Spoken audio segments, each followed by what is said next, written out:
Sevgili dostlar, merhaba. Herkese hayırlı günler diliyorum. Bugün Eskişehir'de Hacı Hatice Ongurlar adına Hafız Mustafa müesseselerinin sahibi Hacı Avni Ongurlar Beyefendi ve kıymetli mahtumları Emre ve Eren Ongurlar'ın da katılımıyla, torunların katılımıyla, dostların katılımıyla, Sayın Valimiz Hüseyin Aksoy Bey'in katılımıyla çok coşkulu bir Bismillah deme merasimi oldu. Bir okul açılışı oldu. Çok keyifliyiz. Okulun Bismillah deme merasimi derken şöyle ilk toprağa kazıldı. Besmelelerle düğmeye basıldı. İnşallah açılışında da buluşmayı Rabbim nasip eylesin. Öğretmenlik, öğrencilik, bunlar çok hassas şeyler. Öğretmen zoru kolaylaştırma uzmanıdır. Bilgiyi hamle etmiştir. Çocuğun zihnine, kalbine, dimağına yerleştirme görevlisidir, gönüllüsüdür. Onun için ilim, irfan yuvalarını kurmak, onlara öncü olmak, okulu açtıktan sonra da okulun bütün ihtiyaçlarını takip etmek, en iyi öğretmenleri oraya çekmek, uluslararası üniversite kalitesinde bir orta öğretim programı yapılacak olan bir okul oldu. İnşallah böyle bir imzası var. Böyle bir imza proje.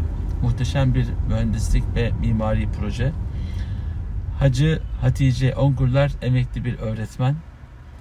1971 senesinde emekli olmuş. 2003 senesinde hakka yürümüş bir insan. Bilmiyordum.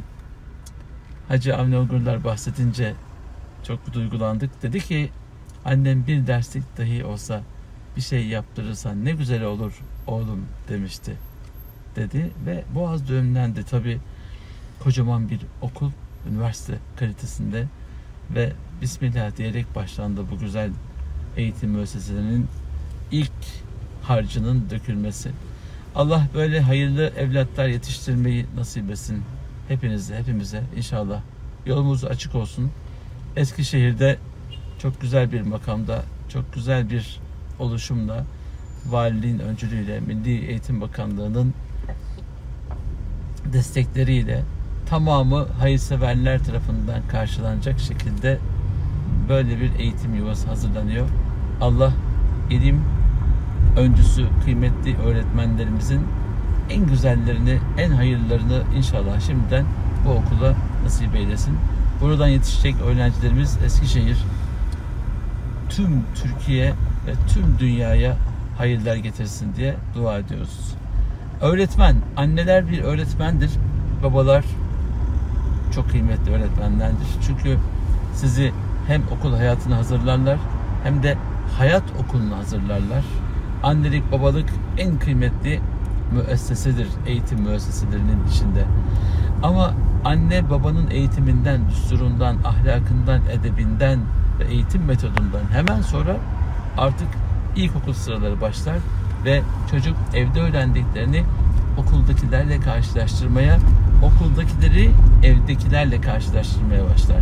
İşte bu aziz vatan ve necip milletin hep beraber bize öğrettikleri ticaret ahlakı, cemiyet ahlakı, siyaset ahlakı, eğitim düsturu, bütün bu önemli başlıkların içerisinde biz şekil almaya başlarız. Dolayısıyla edebiyatı, güzel konuşmayı, fasih konuşan, edebi konuşan, edip şair olan öğretmenlerimizden öğrenmeye başlarız. Ahlakı, edebi, İslam ahlakını en iyi şekilde öğrenmiş, bunu yaşayan öğretmenlerimizden öğreniriz. Matematiği, kimyayı, biyolojiyi, bütün permütasyonlarını, logaritmasını, bize bütün işlemlerini matematiğe gönül vermiş ve gerçekten bu işi sevgiyle öğreten hocalarımızdan öğreniriz. Dolayısıyla hayat okulundaki öğretmenlerimize çok muhtacız ama okul hayatındaki öğretmenlerimiz hayatımızdaki bütün merhaleleri en yukarıya doğru taşımak için, bilgiyi de yol almak için, zoru kolaylaştırmak için bizim hayatımızda var oldular. Benim ilkokul öğretmenim Meliha öğretmen, Meliha Gültekin hocam hala hayatta ve hala sosyal medyadan takip ederek bugün güzel konuştun oğlum, kıymetli evladım diyerek mesaj yazan böyle kadirşinas bir insandı. Buradan hocama selam ediyorum. Bütün öğretmenlerim, bütün hocalarım, bütün üstadlarım, Türkiye ve dünyada ne kadar öğretmenim, üstadım, hocam varsa Ayşe hocama, Şebnem hocama, Zeliha hocama ve bugün doktoramızı tamamlamamıza vesile olan ve bütün maddi manevi imkanları bize teksif eden, hayatını bizim için adayan, hayırsever, gönlü güzel, işi güzel, o öncü insanlara da teşekkür ediyoruz. Allah öğretmenliğimizi ve öğrenciliğimizi ömrümüzün sonuna kadar devam ettirebilmeyi nasip eylesin. Öğrencilerimize ders vermeye devam ediyoruz. Danışanlarımıza hizmet etmeye devam ediyoruz. Hayırseverlerin hayırlarını nasıl yapacaklarına dair bize sordukları bütün danışmanlık hizmetlerini vermeye devam ediyoruz. Bir taraftan danışmanlık alırken bir taraftan danışmanlık vermeye çalışıyoruz. Hayat bir meşverettir. Alma verme dengesidir. En güzel günde yanında olmaktır. En zor günde de yanında olmaktır. Bir çocuğun doğduğu gün anne babasının yanında olmak unutulmaz dostlar arasına girmektir. Bir insanın anne babası, anneanne, babaanne, dededen bir tanesi vefat ettiğinde en acılı gününde yanında olmak hayattaki en önemli dostlar arasına girmektir.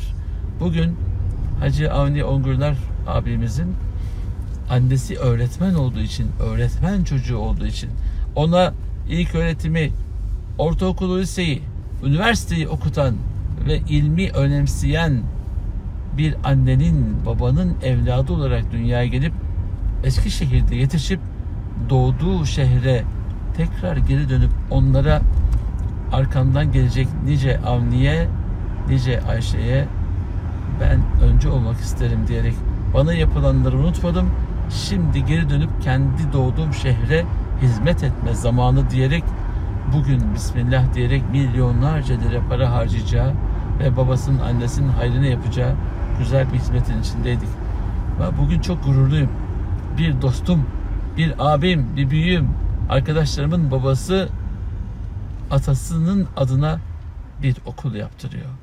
Şimdi beni dinleyen siz değerli dostlar, siz de niyet edin. Tıpkı Hacı Hatice Ongurlar gibi evladım inşallah böyle bir okul yapmak nasip olur. Bir derslik dahi olsa yapman güzel olur diye dua edin de size de evlatlarınıza da torunlarınıza nasip olsun. Bugün Hacı Avni Bey'in gönlünde büyük coşku vardı. Annesinden aldığı dua, ilham. Bir de yanında duran evlatları. Onlar da yanında olduğu için başka bir gururla, başka bir onurla işi yapmaya kendini adamıştı. Allah yukarıdan da hayır görmeyi anne babadan, kendimizden de hayır görmeyi, evlatlarımızdan, torunlarımızdan da hayır görmeyi nasip eylesin. Ne diyelim, şimdi dua zamanı. Anneler dua etmiş, onların duaları kabul olmuş. Şimdi bizim de duamız kabul olsun inşallah. Anneciğim sen geç. Sen üşüyorsun şimdi yolda. Evet kıymetli dostlar, Eskişehir'in sokaklarında birkaç kere daha gelmiştim. Belki buradan da bizi izliyorsunuz. Ama gece gelip bugün de tekrar İstanbul'a dönmemiz söz konusu. Onun için bize niye uğramadınız derseniz kızmayın. İnşallah başka hayırlı vesilelerle bir dahaki sefere okulun açılışında burada bulunacağımızı söyleriz. Beraber oluruz, kucaklaşırız, seviniriz. Allah seven ve sevilen olmayı, sevindiren olmayı, sevindirilenlerden olmayı hem etken haliyle hem edilgen haliyle hepimize nasip eylesin. Sevmek ve sevilmek çok güzel bir şey, insanlık hali. Öfkenin, nefretin bitme halidir. Sevginin buluşması, zirveye dönüşmesi halidir. Allah bu güzellikleri daim eylesin. Öğretmenlerimizi başımızdan eksik etmesin. Zoru kolaylaştıran, hayatı anlamlandıran o öğretmen ve hocalarımıza gerçekten dua ediyoruz. Böylesi hayırseverleri de ülkemizde bolca var eylesin. Zira hayırlı işlerde önce olmak nasip işidir. Anne baba duasıyla yol almayı Rabbim hepimize nasip eylesin. Tekrar hayırsever aileyi kutluyoruz.